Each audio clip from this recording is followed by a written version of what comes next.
Hey, Sats fans, welcome back to Swan Signal Live. This is the all-in podcast show of Bitcoin, where we get four of us together and just riff on what's happened for the week. If you're a fan of the all-in podcast, I know you're going to be a fan of this one as well. Gentlemen, welcome to this week's episode. I'm looking forward to chopping it up with you guys. Steven, what's going on, man? You're fresh off of an appearance on CNBC, and I noticed that you weren't wearing a tank top.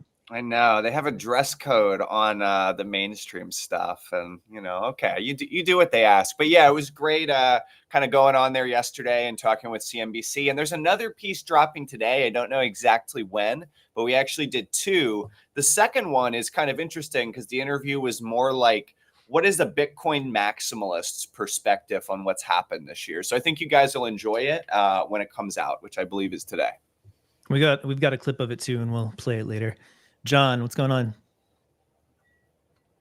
What is up, guys? I was just trying to respond to a pretty fair question about the credit card in the chat. I'll get to that, but yeah, we'll say hi for now. But yeah, a lot to cover. I think you guys know there are some topics we like to dig into on this show, and we're definitely going to do that. But there's also just a ton of news items that we kind of want to hit as quick hits. Because we want to keep everybody updated with what happened this week. And we didn't do a show last week, so we got a lot to get into. Absolutely. Brandon, how's it going, buddy? Doing well. I took the wife to Mexico for a few days last week, and I tell you, it's amazing what a few days of sunshine can do for someone who lives in Minnesota in the wintertime. So I'm feeling recharged. I miss you guys. Taking a week off feels like it's been centuries since we've talked, and a lot has happened. So I'm excited for this one. Yeah, I mean, it's a week in Bitcoin is like a year. And these past 2 weeks in particular have been like a century, you're right. And by the way, if you want to know everything about why the sunshine is good for you, Steven here has written the manifesto. You can just Google Steven and Sunshine Manifesto. You'll probably see it. It's on the Swan blog. It's fantastic. Tons of great information, research about why sun's great for you, and it challenges a lot of the kind of conventional wisdom about our relationship with the sun. So anyway, check that out. Also, please hit us up in the chat. Sometimes you guys write some brilliant stuff in the chat. We like to post it up here on the screen and riff on your comments. And interestingly, you know how these Gen Alpha kids, like my kids, he's 10 years old. He's got all this slang and lingo. I've been picking up on. The latest one is chat, and it's being used as a noun, like, hey, chat, what's going on? Like, hey, dude, hey, guys. Or even like an expression like, what the chat? It's hilarious. It is a sign of the streaming age that they're all, using chat as a noun to refer to just, people in general. I love it. So chat, throw your comments in there, and we will, throw up the best and riff on them. All right, we've got a lot to get started with. John, we usually kick it off with a look at the markets and how things are going in the financial world. We'll kick it off here with this chart about commodities. And the question here was, what is the most attractive commodity for investors in 2025? This is a poll published by Goldman Sachs, and I'll let you take it from here. Yeah, for sure. So this is institutional investor conference that they apparently hold in London. There's like 300 plus investors that attended. They did it at least in 2024 and 2025, as you can tell in the chart, because they have respondents for both of those years. And the question is just, what is the most attractive commodity for investors in the particular year? So I didn't see this last year, but 39% of respondents said Bitcoin last year. That's pretty surprising to me. Still a good chunk, say 25% of them say Bitcoin this year, but what does that say? 32% say gold. So looks like institutional investors are bullish on gold after the big year that gold had last year. And gold is at an all-time high. So credit Peter Schiff. He got something right there. And what else? I kind of set the table for some stuff we're going to talk about. Starting this week, if anyone was paying attention to markets, there was this DeepSeek news out of China. This AI company model that they allegedly built, and people were saying, or they built it. The alleged part is the cost that it took them to build. And that's what caught people off guard, but it looked like it was a very low cost for them to build. There's now some reports that say maybe it wasn't actually as low cost as some of these other headline numbers. Yep. That caused markets in general to sell off. That caused Bitcoin to sell off down to like 98K or something going into Monday. But if you guys watch the price, it quickly recovered that fall. Stocks have like partially recovered, I would say. But that's definitely the biggest TradFi news item that we want to get into. Also, Fed Chair Jerome Powell made some comments this week as well that we want to chat about. And then there's news that literally dropped as we were getting ready for this show. We want to talk about tariffs that Trump just announced like within the past hour or so. So that's just setting the table a little bit. Steven or anyone, you guys want to chime in with your thoughts? Yeah, I want to jump in on one thing here. First of all, Coffee Girl, I see your comment. Awesome. Second of all, what's interesting is you have NVIDIA down over 10% from its high. You have Microsoft down 6%. You have Apple down 8%. If I told you last week, hey, here's those numbers, that's the drawdown on these tech stocks, where's the S&P? You'd probably say it's down at least several percent. It's only down 0.5% from the high when I checked.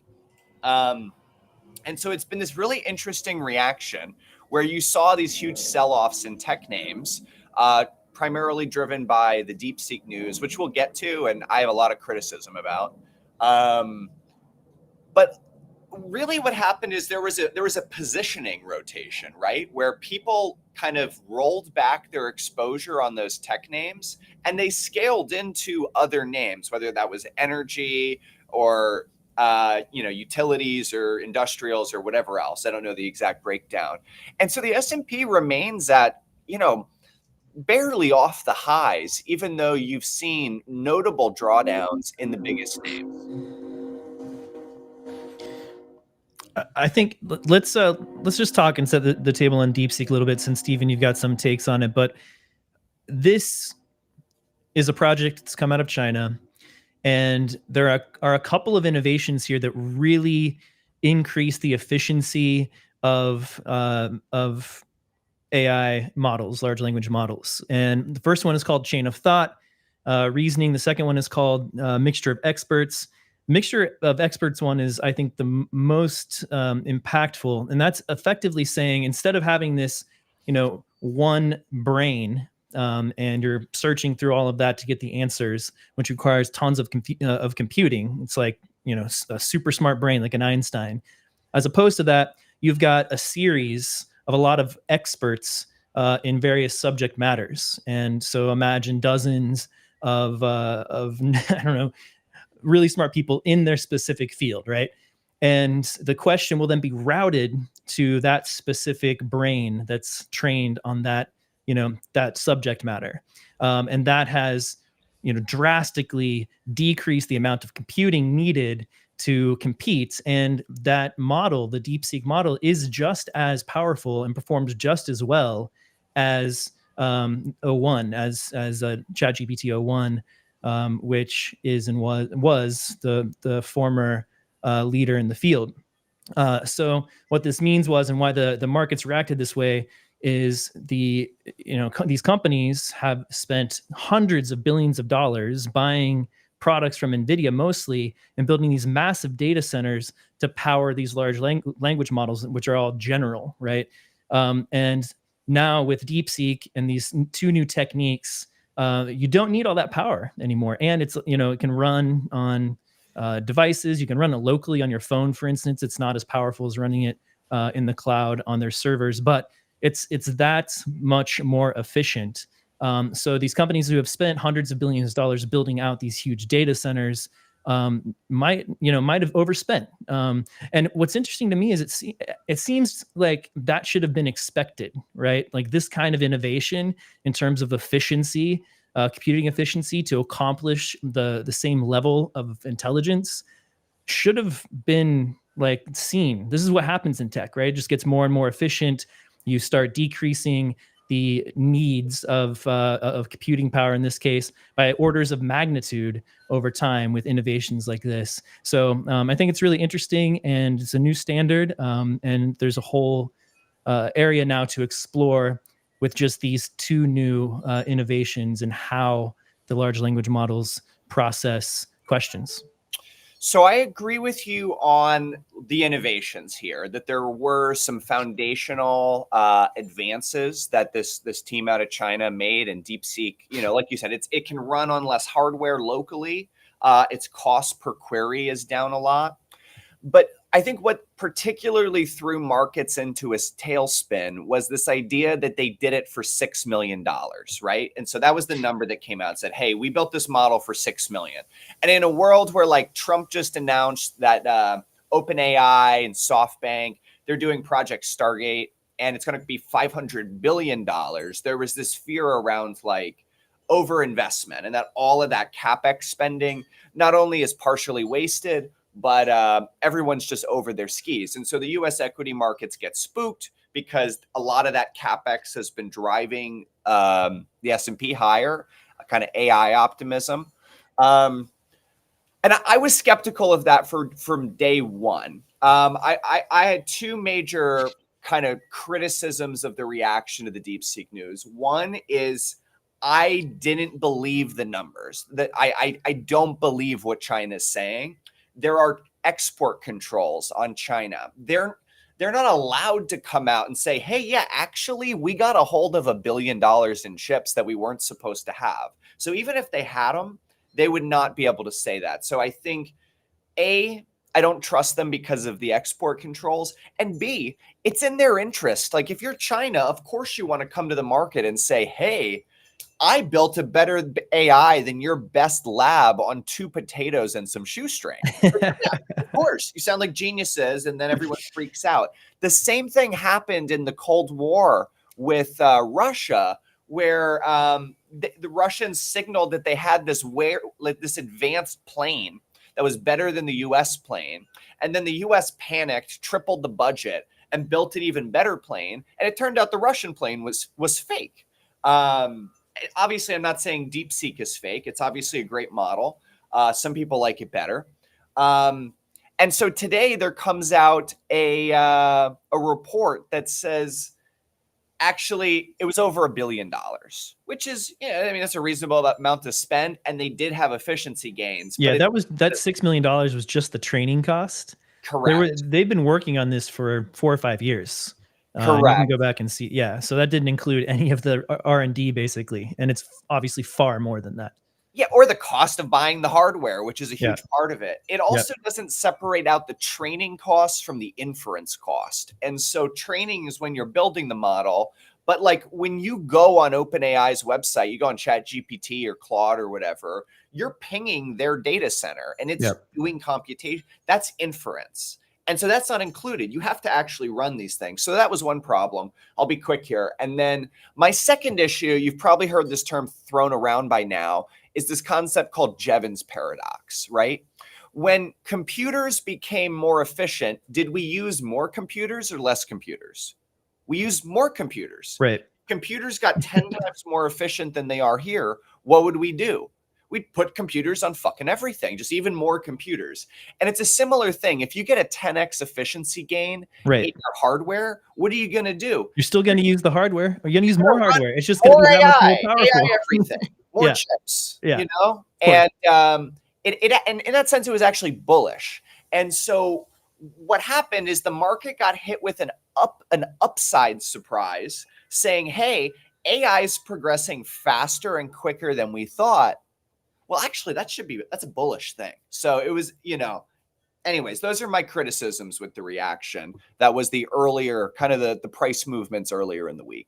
Yeah, I'm in step with you there. That was an overreaction. It's being corrected now. Quick ad on Jevons paradox to make it real.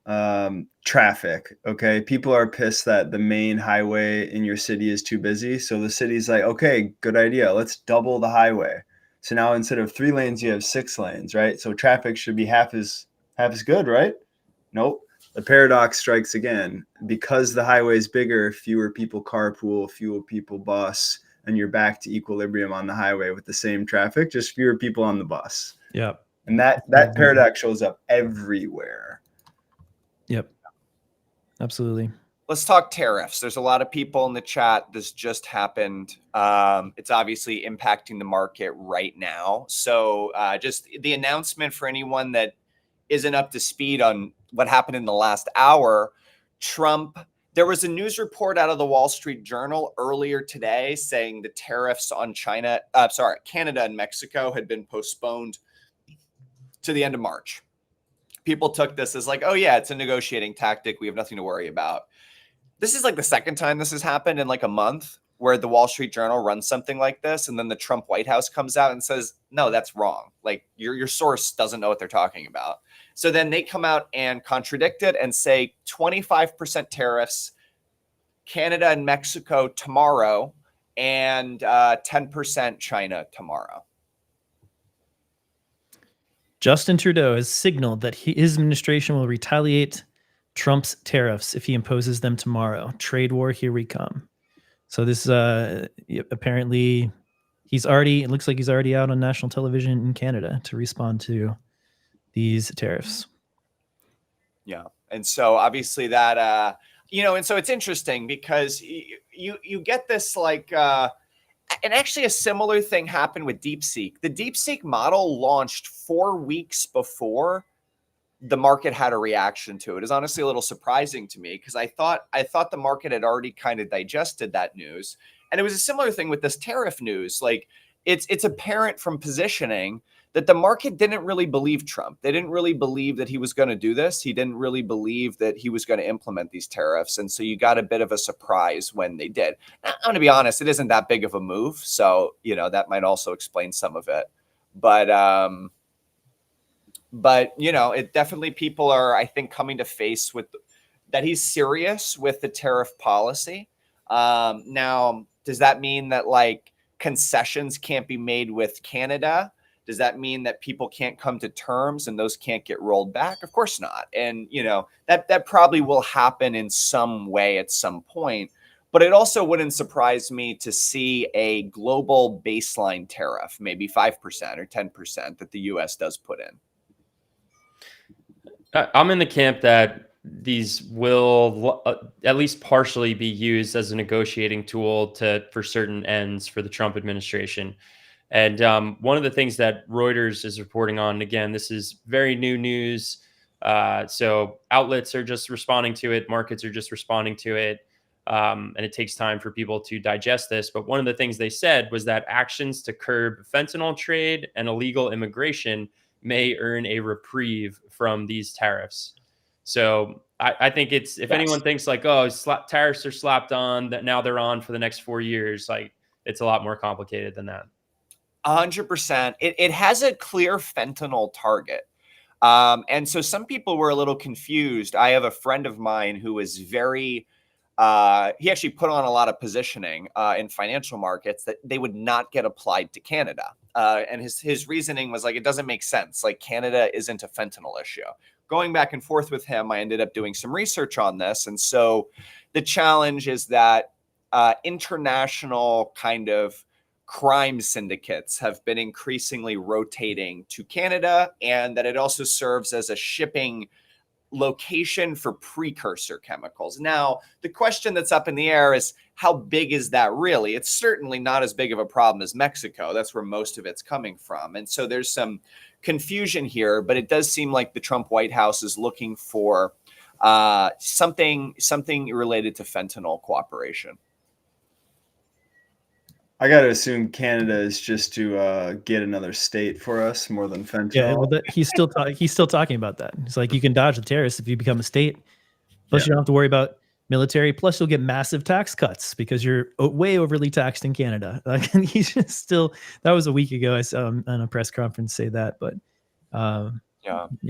he's making good on his word. However you feel about that word.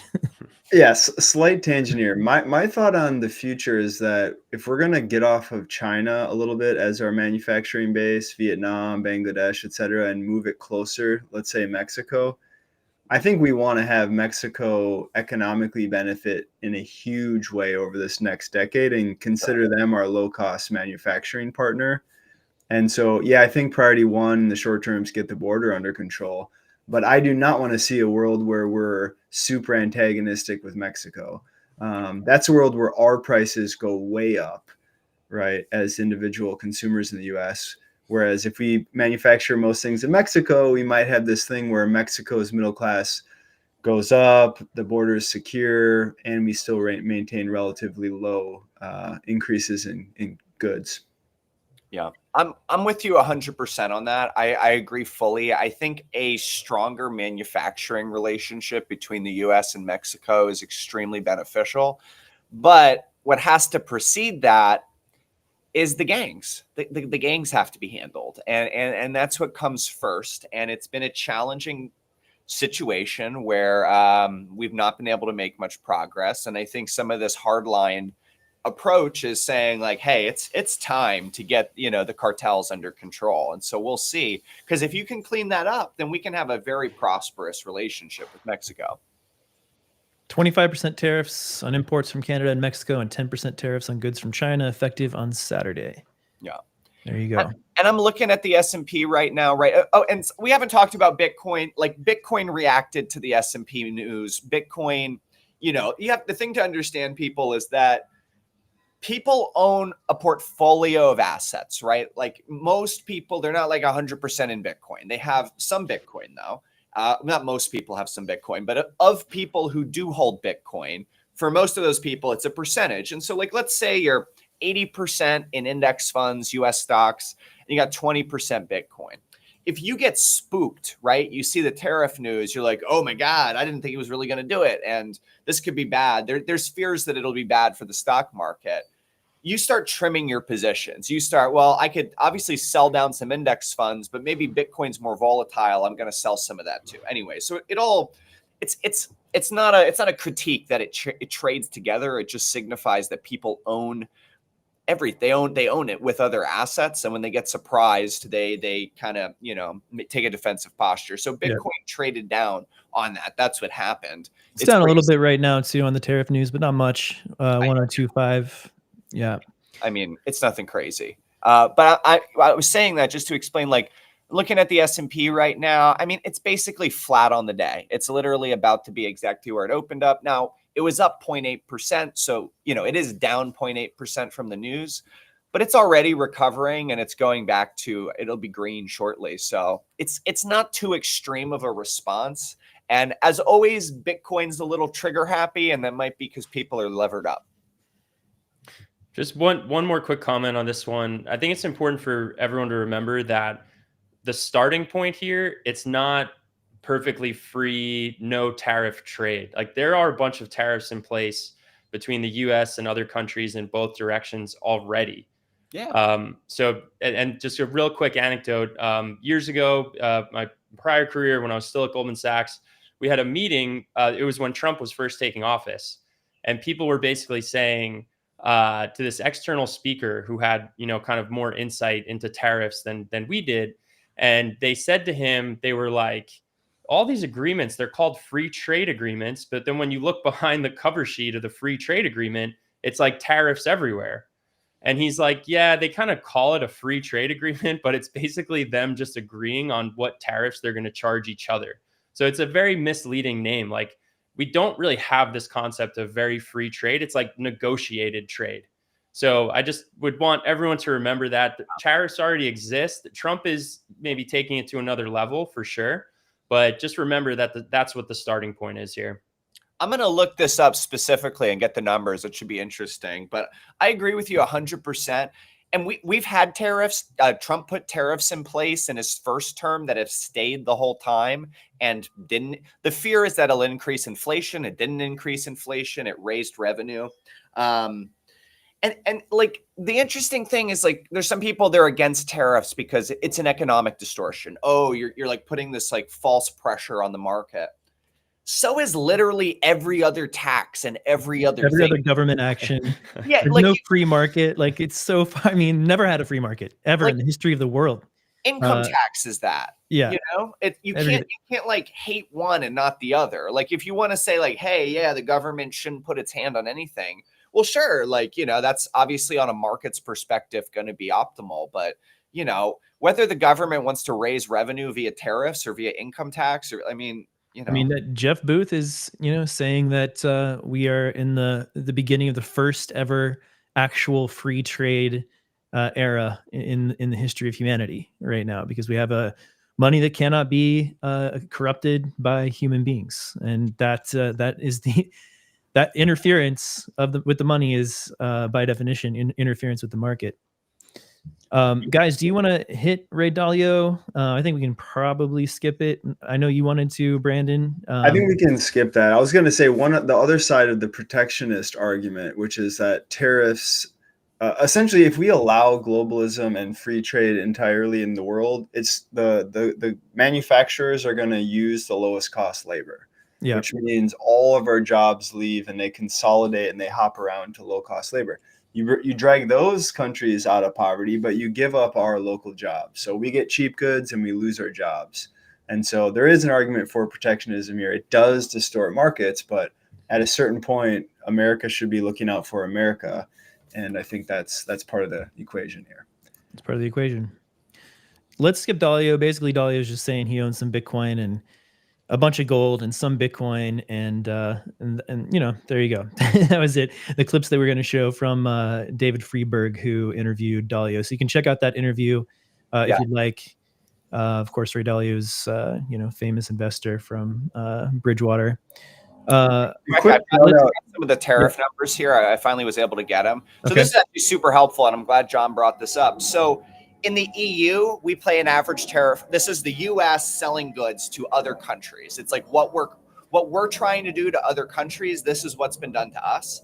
Average tariff rate of 5% for whatever we bring over to the EU, up to a 10% tariff on cars, on agricultural products, significantly higher. In China, we're paying 7.5% to send goods over there. China does a 15% tariff on our cars. Meat products up to 20% or higher. Japan, 4%. South Korea, 13.7%. India, our average tariff rate is 17.1%. Brazil, 13.4%. Now, what is notable here is that Canada and Mexico are mostly tariff-free. So this is a change of the Canada and Mexico relationship. But I think it is really helpful to see those numbers that other countries are doing this to us already. This is not like this unheard of practice that is uncommon in the world today. There are a ton of these in place. Yeah, absolutely. Maybe this is the last vestiges of NAFTA, which was a Clinton administration initiative back in the 90s that created more of a free trade zone between Mexico, Canada, and the United States. Guys, let's get into probably, let me share this tab instead. There we go. Probably the most significant Bitcoin related news of the past couple of weeks. We got the executive order strengthening American leadership in digital financial technology, is what it's called. I've pulled out 3 of the most important sections, as far as I see it, for Bitcoiners. Let's go through them. The first one is that we're going to protect Americans from the risks of CBDCs, which threaten the stability of the financial system, individual privacy, and the sovereignty of the United States, including by prohibiting the establishment, issuance, circulation, and use of a CBDC within the jurisdiction of the United States. This is huge. This is absolutely massive. And this is something we've been talking about for a long time, that this is a threat, simply because it's just a more efficient way for central banks to manipulate money. And they could manipulate it down to individuals, the individual level, right? If you have an account directly with the Federal Reserve, because they control the CBDC. So if you're using FedCoin, we could call it, if you're using FedCoin in your Federal Reserve bank account, they have complete control over what you can, you know, if you, let's say, are deemed a terrorist, your account completely shut down. much more efficiently than it even can now, and through like a small, like a singular basically entity. So it's I think China has something similar to this. They've been using a CBDC for part of the population. I don't know if it's countrywide at this point, but this is a massive risk to Americans, and this is very, very strong repudiation of the idea of CBDCs. I love the language here. Yeah, this was one of the great points, great parts of the Trump crypto executive order. And, there was some debate after this saying, like, is this legally binding? Does this actually work? Does it not work? And from everything I was able to determine, this does actually prevent it on a federal level. And so as long as this is in place, which another executive could remove it, but as long as it's in place these next 4 years, no CBDC. I'll take the more spicy take on this one. So I think that the idea of a CBDC in America will not look like China's. So Trump said we're not doing China's version. However, the US, I don't think ever was really going to get to a China state level CBDC. I think what's more common here is a public-private partnership. We sell it as something more like market-based, when in reality it's Circle, Tether, whatever US stable coins, and there's backdoors and all those things because they have to follow the rules. And so I think it blocks one version, but it does not block the other version, which is like everyone gets a Venmo account, and that Venmo account has backdoors to the Fed, and they do all the policies. And Sure. You can still walk into a situation where you go to the grocery store, you try to buy some beef, and cash register or the cashier is like, sorry, Anon, you already hit your carbon quota for the month. You cannot buy this beef. And so we can still end up there in a private based system. And they did have language like, hey, we got to do things to support US dominance, which to me was saying we're in support of stable coins who buy our treasuries and spread the dollar around the world. So it's good, but not totally clear. That's how we like dollar-backed CBDCs or stable coins, but we're not going to issue one with Federal Reserve, something like that. Exactly. I agree. It's not totally out of the woods. It doesn't make it impossible, because you can get this pseudo control of people's financial freedom by the government. But I do think in the type of model you're talking about, Quidam, it's just there's a lot more friction. Like just like we have debanking today, right? Like we have financial censorship today. So it's not like it's a zero today, but in what you described, I think it's just a lot harder for the government to enact like totalitarian control than a pure CBDC. That's right. And if we have a change in administration, that could change very quickly. But I don't forecast any of that type of censorship in the next 4 years. Yep. Okay, let's check out the next section that I think is important. The working group shall evaluate the potential creation and maintenance of a national digital asset stockpile and propose criteria for establishing such a stockpile potentially derived from cryptocurrencies lawfully seized by the federal government through its law enforcement efforts. So this got everybody going. This is, like last week, but, obviously people wanted to see this kind of, a Bitcoin stockpile. Instead, we got a digital asset stockpile. Now, what does that mean? We don't really know because they haven't decided to do it yet. And there is a working group that is working on this. I don't have a problem that they kick this over to a group. In some ways, it could be good because it shows there's a process. People thought about it. It wasn't just like a Trump, day one executive order. I don't think this going to the group is the worst thing. The question is, are they going to be, you're going to see a lot of lobbying from companies like Ripple or other crypto companies. And you will see that lobbying. But I do think people were a little reactionary on this because they would need to approve new purchases rather than the stockpile has historically been holding what we already have. And so to get new cryptocurrencies or to get Ripple in there, they have to actually approve new money. And that's a lot harder. I'm skeptical that ends up happening. I think the base case is they hold what they have. Now, what is it that they have? It's 98% Bitcoin. Like it's almost all Bitcoin. There are tiny amounts of other cryptos. And why would he say this? Why would he do this? I think part of the reason is like the crypto industry donated a ton of money to Trump. And if you're him, there's like 2% Ethereum in there or whatever. And you're going to specifically call those people out and be like, no, we're holding the Bitcoin. We're selling your shit coins. Thanks for the money. I could understand it just not being a fight that he decided to pick at this stage. Now, we still have to see what the end result is. And there could be a very real reality where the working group, which includes Scott Besson, which includes Lutnick, which includes like very high up people, not just like... Here's just a take on who it is. The special advisor, I believe, is David Sachs, who was on the All In podcast. Besson, Secretary of Treasury, Attorney General, Secretary of Commerce, Secretary of Homeland Security, Director of the OMB. And then some like more assistant, lower level stuff. The Homeland Security Advisor, Chairman of the SEC, and the CFTC. So who's not in there, Brady? Interesting. Is anyone from the Fed, if I see this correctly, and anyone from the FDIC? Correct. Those are not included. That's correct. Yeah. But, you could see a world where these people have this meeting and they decide, hey, we're not going to include $3 million of Uniswap in this. You know what I mean? Like we'll see. We'll see what happens. Yeah. Yeah, we'll see what happens.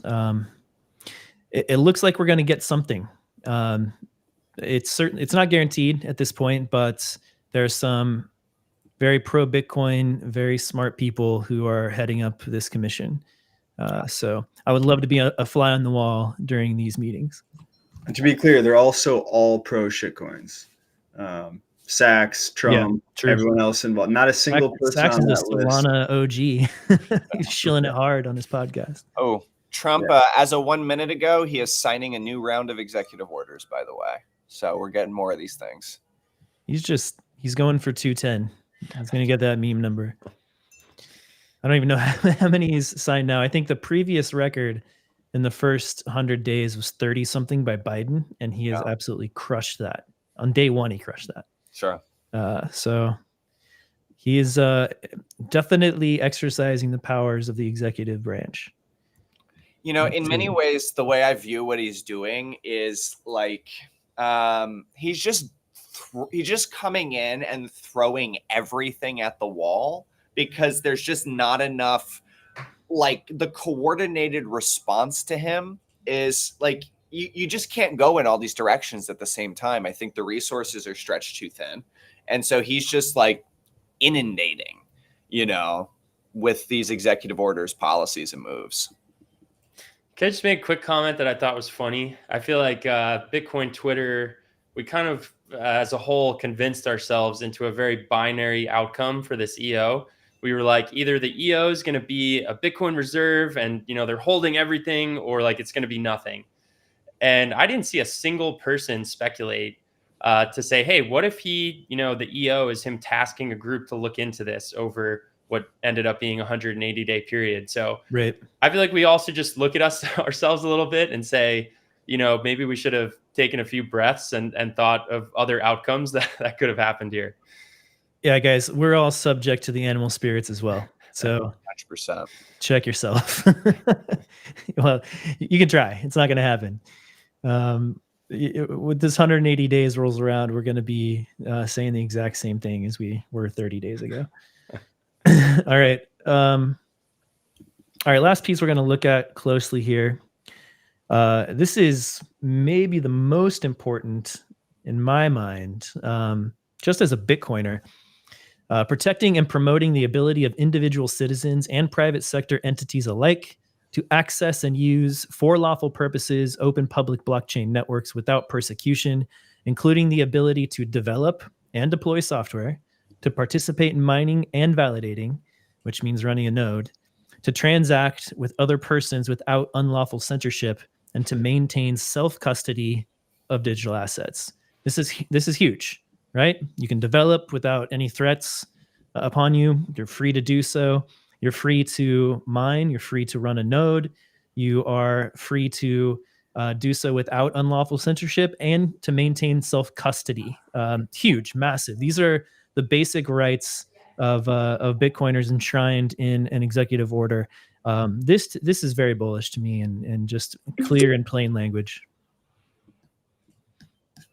It is. I mean, this was a huge win. And if you remember, Steven, I think it was Elizabeth Warren and the crypto army who were proposing making it illegal to run a node. 100%. I remember or making it a money transmitter thing. Yeah, that's what it was. Not illegal.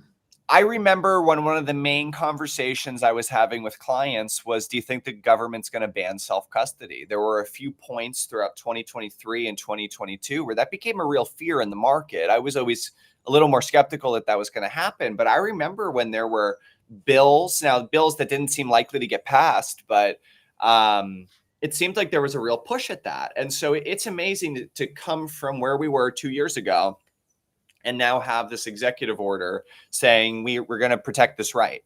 And what I've always said, there's a lot of people that are more skeptical of this administration, skeptical of Trump, and I understand that. My response has always been, it's not really about him, and it's not really about the specificity of these bills. It's about, we have a 4-year window to grow Bitcoin adoption to the point that people can't fuck with it. Now that's amazing. And that's what you do have. There's an important point here, and executive orders can be overturned to some extent. There are some parts of executive orders that are harder to overturn than others by future presidents. If we get a Democratic president next term, or a president that's not friendly to digital assets. But what is extremely hard and much harder to overturn and change is legislation. Which has to be debated in committee and then in the House of Representatives and then sent to the Senate. And if they have any disagreements, they've got to be sent back to the House and blah, blah, blah. It's a long process, as it should be. And there's a lot of debate. So this is where the Looms bill becomes extremely important. Even if the executive order establishes a digital asset reserve, what we really want to see is the Looms bill passed and put into law. And that's certainly not guaranteed and is going to take a lot of effort. And I think that lobbyists, Bitcoin lobbyists are going to, and already are, focusing their efforts heavily on getting that bill passed. So I just wanted to mention that on the digital asset front. Yes. Okay. So we've got Trump on Powell here. And then we'll also talk about SAB 121 and FASB, which are absolutely massive as well. But Brandon, did you want to tee us up on this one? I think you wanted us to put this one in. I think this one was me. Unless John, you want to say something quick. But yeah, I think this is just a quick hit. The now president of the United States is releasing statements. I think this one is Truth Social, but it got reposted to Twitter. I'm not going to read the whole thing here, but he's basically saying Powell that the Fed failed to stop inflation the first time, and that Trump's going to do it by unleashing American energy production, slashing regulation, rebalancing international trade.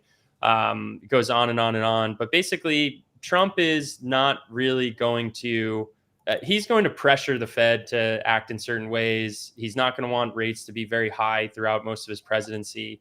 So this is another indication that Trump and his team are highly, highly unlikely to let rates remain high and suppress asset prices and suppress what Trump deems to be growth in the economy. So I just wanted to flag that as another indication of this point, which we've hit on before. Yeah, and relatedly, here's some recent comments from Powell Bitcoin about really Bitcoin. is to look at, with crypto, really is to look at the banks, and we think it's, banks are perfectly able to serve crypto customers as long as they understand and can manage the risks, and it's safe and sound. As a good number of our banks that we regulate and supervise do that. The threshold has been a little higher for banks engaging. Yeah. So this was sorry, go ahead. No, you go. This was a big pivot from the Fed of a year or two ago, where they've never been like a primary regulator for this stuff, but during the kind of banking crackdown, Silvergate Bank era, the comments looked very different, and we're in a changing landscape, and I think this continues to be something to be very bullish on for Bitcoin, is that you're really going to see this change dramatically. And it, I think, relates to a couple of things that have happened recently that have, allowed him to make those comments, whereas maybe he wouldn't have felt able to before. And that's the repeal or rescission of SAB 121, which allows companies to treat assets in a different way. Sorry, that's FASB. This would allow banks basically to custody Bitcoin. And that's what he was talking about was, he thinks the banks can do this. Now that advisement is rescinded, that can happen. There's also a change in capital requirements. I think we talked about this 2 weeks ago because we knew it was going to be a big deal. It basically allows companies to treat Bitcoin as a normal asset, and will open the floodgates for banks and corporate adoption of Bitcoin. So banks being able to provide Bitcoin services, and then corporate adoption of Bitcoin. I'll just say, I think this one, the banks custodying Bitcoin because of the repeal of SAB 121, huge deal in the medium and long term. Yeah. In the short term, I think this is more of a slow burn because these banks are not ready to custody Bitcoin, right now. The clients are not ready to just, give them a mandate to custody Bitcoin. The election was just 3 months ago. No one knew exactly what direction it was going to go in. SAB 121 might have, stayed for longer. The administration might have been unfavorable on Bitcoin and crypto.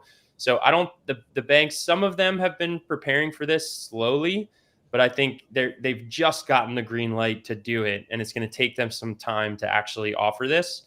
So I think this is one of those things. It's like, don't overestimate how much is going to get done in like a month or two, but like, year or two, I think a lot is going to come from this. And then the FASB rule is allowing companies to recognize like gains and losses, like you would other assets as well. So Tesla this week apparently recognized or booked a $600 million gain for its BTC holdings, which pushed shares up 4.2%. Correct. Yeah. The first major FASB booking that we saw. I'm skeptical. So there's a lot of people that think the FASB, okay, why does FASB matter and why does it not matter? It matters for MicroStrategy because it will allow them to get S&P 500 inclusion because of technically how those standards are. They need to show a profit for 4 out of 4 of the last 4 quarters. And without including their Bitcoin gains, you don't show that. So that's why it matters. But some people talk about it. It's like, oh, as soon as they turn FASB on, their earnings like explode. I mean, sure, they do. They have like great earnings. And because of that, what, everyone's going to buy it? Like everyone knows they have this money. They know how much it's worth. It's not like this magic formula where when you make a technical accounting change and suddenly you have a better earnings number and like what, like everyone puts in hundreds of billions of dollars. Like everything that's known now is known then. So I'm skeptical that the inclusion of FASB by MicroStrategy is going to drive like some huge movement in the stock price, but it does obviously matter if you ever want to get into the S&P. Yep. Totally agree with that. Yeah. I would fade the second part of that tweet that we just put up there, that MicroStrategy is poised for some like massive stock rally, but it still is a big deal that these companies can show the gains on paper that everybody has known they have already. My thought on repealing SAB is it feels like if the banks do start custodying Bitcoin, they're going to start issuing loans against the Bitcoin, offering derivatives, etc. If that occurs in the next, let's say, 2 to 4 years, it's just the Trojan horse has made it all the way into the belly of the beast, right? Yeah. And next administration, they 180 on all this stuff and they want to kill Bitcoin. Not possible. That to me represents a going through a gate that we'll never return from.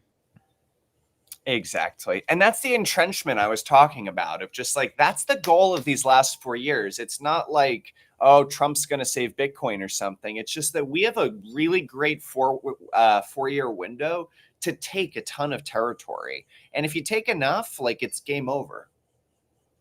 Exactly. And I think all we need is fair treatment, honest, fair treatment. 100%. We have the goods.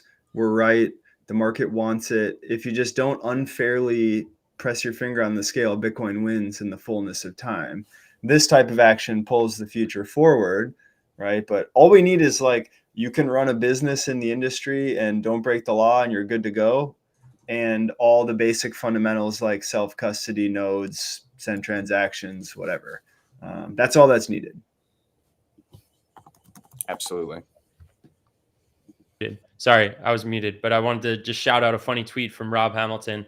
He said, guy whose entire online identity is about Bitcoin's inevitable global domination, but bemoans that Bitcoin is becoming financialized. This is addressing some of the people who might look at the banks getting involved, the ETFs, all this stuff, and they're like, oh, I don't like this aspect of Bitcoin. I would argue, and I think the rest of you guys agree, but you could tell me, I think we're on the same page here. It's like you can't really have one and not the other. It can't be this globally dominant, open monetary network that anyone can use, but only the people that you want to help use it. All these entities are going to get involved, whether we like it or not. Absolutely. 100%. I couldn't agree more. And you can't expect Bitcoin to win in this dominant way and for it not to get included in the financial industry and not be used by corporations and billionaires and banks. And like, that's what winning looks like. You just need to come to terms with that.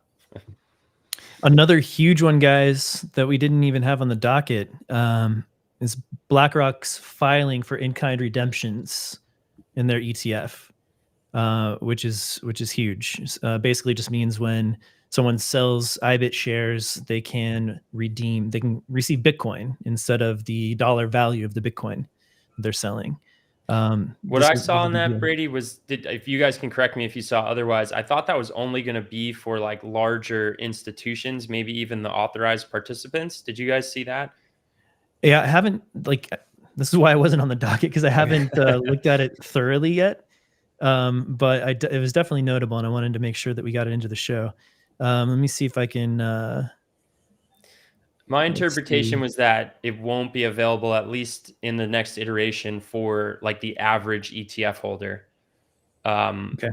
So, but we'll get more from it, and who knows? Maybe that's a stepping stone to letting the average ETF holder redeem in kind down the road. So it's something to keep an eye on. Yeah. Yeah, this article doesn't say anything about the particular cohort that would qualify for this. It just says the adjustment would allow the exchange traded fund to transfer Bitcoin directly to investors during redemptions instead of converting. Yeah. It's not going to be for the average retail user. And I think there's someone in the chat says only for APs, that's authorized participants. I don't know if it's exactly that, but that's what I would expect. It's something like that. Okay, that makes sense. It's going to be for institutions and like high level parties taking large amounts of settlement. Would be like 99% chance, my guess. All right. Thanks, HODLmax. Appreciate you. Cool. Anything else, guys, that we missed? And it kind of, honestly, I don't mind it so much that that's the case because, I mean, if you could buy the ETF and redeem 1 Bitcoin directly to your Fidelity account or something, or to your wallet, I mean, as a Bitcoin exchange, I don't necessarily mind that. Fair. All right. Anything else, guys? We've been through a lot today, man. Wow. I just want to hit one. Was Christine Lagarde we don't have to play the clip, but she was on a presser behind a podium having to address Bitcoin.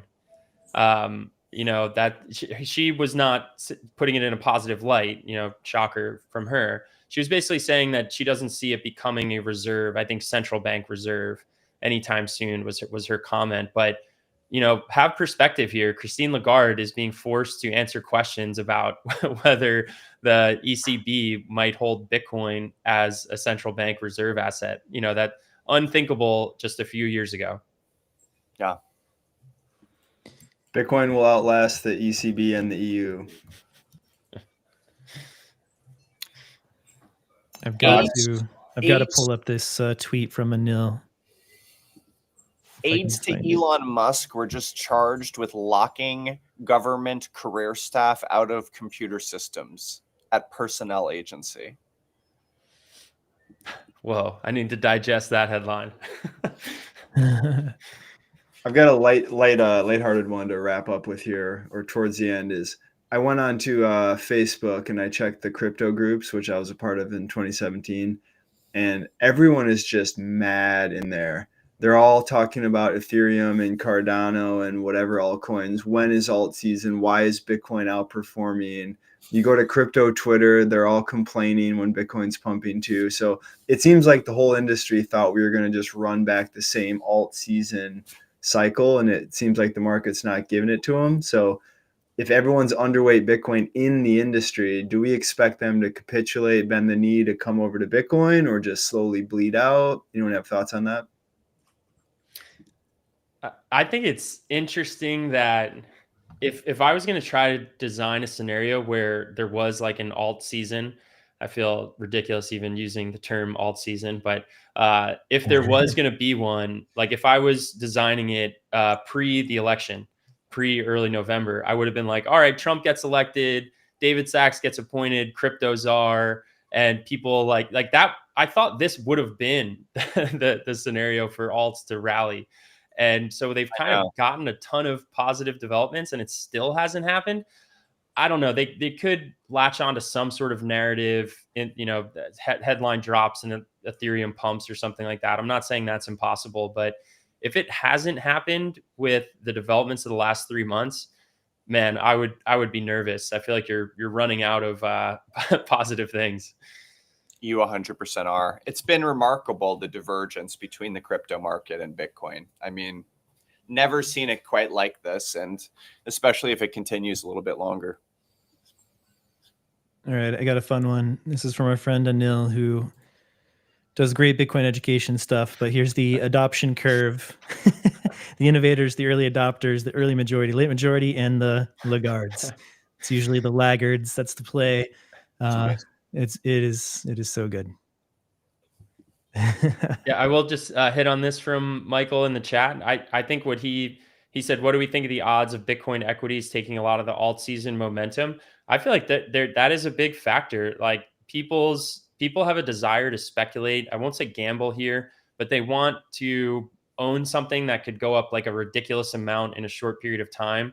So maybe a lot of that need is being fulfilled by options on MicroStrategy. Yeah. And they don't feel the need. I mean, meme coins are still a thing, right? People love to just purely gamble, but maybe some of that needs being fulfilled by Bitcoin related equities and derivatives. And maybe that's taking some of the funds away from crypto in general. That makes sense. So. It's a more honest market. Yeah. You save in Bitcoin, you gamble with the coins, the meme coins, and the leveraged Bitcoin equities. Yeah. Nature is healing. All right, gentlemen. See you. Good rip. I'll let you guys go, and I'll close it out here. Thanks everyone for being here with us today. We always end up with the most people toward the end of the stream, of course, just natural, but there's 2,000 of you all watching now. That's awesome. Really appreciate that. You can catch the rest of the show on YouTube as soon as the stream is ended. We also have a podcast version if you like the audio at swansignalpodcast.com, or just search Swan Signal in your podcast app. Join us again next Friday, 11 a.m. Pacific, 2 p.m. Eastern. Thanks to the chat today. Really appreciate the input. Sometimes we get it wrong, and Hodlmax called it out today. We really appreciate that. Some of the comments are fun, and we have a good time with the chat. So do join us live whenever you can, and have a good time. Want to show you real quick One thing that we're doing over at Swan right now, we have we're launching a card. Um, so this is a Bitcoin rewards credit card. You will get the Bitcoin rewards directly deposited straight into your Swan account. So you can live your life and build your legacy at the same time. So of course, recommend you, spend with the card, earn the rewards, pay it off at the end of every month. You don't want to build up the debt, of course, but this is a great way for you to just get some Bitcoin back just from your daily living. That'll be out, we expect, in Q2, hopefully April. Right now, you can go to swan.com/card and sign up here for the priority access list. I already have a couple thousand people there. But the sooner you get on, the sooner you'll get access to the card itself. Really excited about this. And of course, we also have a lot of other services at Swan. You can stack, you can use recurring buys, use the Swan app to do so. Grab that in the App Store. Just search Swan app or Swan Bitcoin in the App Store, and you'll find it. Easy to set up. It's the easiest onboarding process in the industry. It literally takes 2 minutes. Some people have done it in 1 minute. You go through, you don't have to scan your face. 85% of people won't have to. Some people get kicked into another KYC category, but almost everyone will just be able to enter in a little bit of information. You'll be right into your app. You connect your bank account just with your routing number, your bank account number, and you can start buying right away. Set up your recurring buys. You can also set up an IRA, a Bitcoin IRA from within the app. We also have Swan Vault, which again, I think is the easiest and most simple, elegant setup process for creating a multi-sig custody, a collaborative multi-sig self-custody solution. And you can have your Bitcoin automatically deposited in there when you're buying at Swan, or when you get those rewards from your credit card, it'll automatically go into your multi-sig vaults. So we've got the setup for you to very easily onboard yourself or your friends and family. If you're already a Bitcoiner, this is the best experience. We've spent a long time developing, creating a beautiful, almost Apple-like user experience to onboard and start buying Bitcoin and to custody your asset in multi-sig. So thanks again. We'll see you all next Friday for Swan Signal Live. Thanks, Brandon, for being here as always and hanging out. The other two guys, cut out on me.